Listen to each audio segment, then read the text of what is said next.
শুভ বিকেল বন্ধুরা, তোমরা সবাই কেমন আছো? আমি তো অনেক ভালো আছি। আর তোমরা তো সবাই জানো আমি একটা ভিডিওতে বলেছিলাম আমি আমার নতুন ঘরে এসেছি।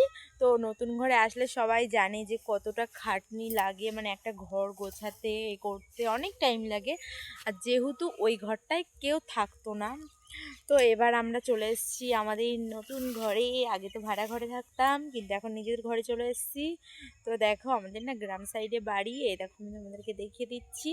আর এই দেখো এখানে সর্ষে গাছ, এই দেখো এই সর্ষেগুলো আমার বাবা লাগিয়েছি। এই দেখো আমাদের এটা ক্ষেত, দেখো কত সুন্দর সর্ষে হয়েছে, দেখো। আর ওই যে দেখা যাচ্ছে আমাদের ঘর, ওই দেখো কাপড় মেলা আছে ওখানে, ওটা আমাদের ঘর। আর এই যে এটা আমার বাবা সর্ষেটা লাগিয়েছে। তো কেমন লাগলো অবশ্যই কমেন্ট করবে। আর আমি চাপে পড়ে কয়েকদিন ভিডিও দিতে পারিনি, তো কি বলবো, এবার থেকে আমি রোজ ভিডিও দেব। আর তোমরা সবাই দেখতে থাকো। টাটা বন্ধুরা।